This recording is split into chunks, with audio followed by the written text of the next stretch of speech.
हमारे YouTube channel ग्रह गोचर में आपका स्वागत है।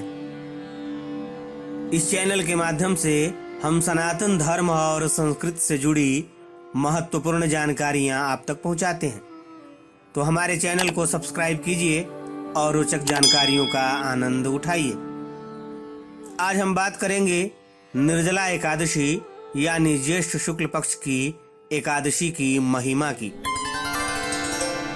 एक बार पांडुपुत्र भीमसेन ने व्यास जी से कहा, हे पितामह, भ्राता युधिष्ठिर, माता कुंती, द्रौपदी, अर्जुन, नकुल और सहदेव आदि सब एकादशी का व्रत करने को कहते हैं, परंतु मैं भगवान की शक्ति पूजा आदि तो कर सकता हूँ, दान भी दे सकता हूँ, परंतु भोजन के बिना नहीं रह सकता।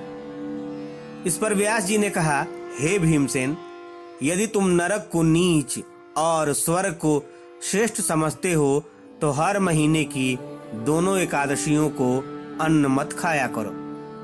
भीम कहने लगे, हे पितामह, मैं तो पहले ही कह चुका हूँ कि मैं भूख सहन नहीं कर सकता।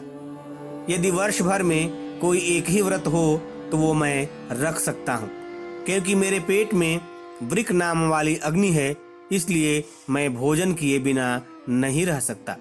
भोजन करने से वह शांत रहती है, इसलिए पूरा उपवास तो क्या, एक समय भी बिना भोजन किए रहना कठिन है। इसलिए आप मुझे कोई ऐसा व्रत बताइए जो वर्ष में केवल एक बार ही करना पड़े और मुझे स्वर्ग की प्राप्ति हो जाए।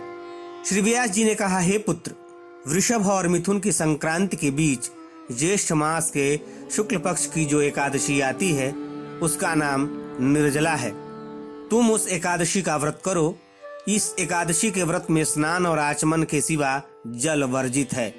यदि एकादशी को सूर्योदय से लेकर द्वादशी के सूर्योदय तक जल ग्रहण न करे तो उसे सारी एकादशियों के व्रत का फल प्राप्त होता है।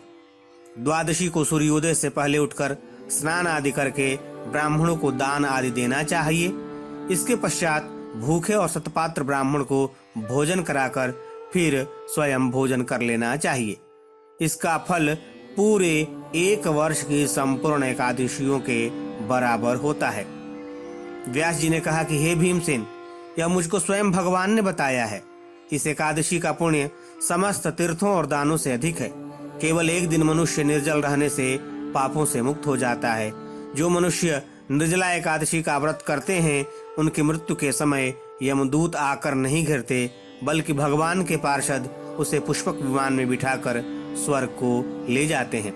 अतः संसार में सबसे श्रेष्ठ निर्जला एकादशी का व्रत है, इसलिए यत्न के साथ इस व्रत को करना चाहिए। उस दिन ओम नमो भगवते वासुदेवाय मंत्र का उच्चारण करना चाहिए और गौदान करना चाहिए। इस प्रकार व्यास जी की आज्ञा अनुसार भीमसेन ने इस व्रत को किया।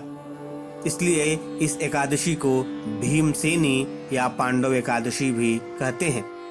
जो मनुष्य इस व्रत को करते हैं उनको करोड़ पल सोने के दान का फल मिलता है, और जो इस दिन यज्ञादिक करते हैं उनका फल तो वर्णन ही नहीं किया जा सकता।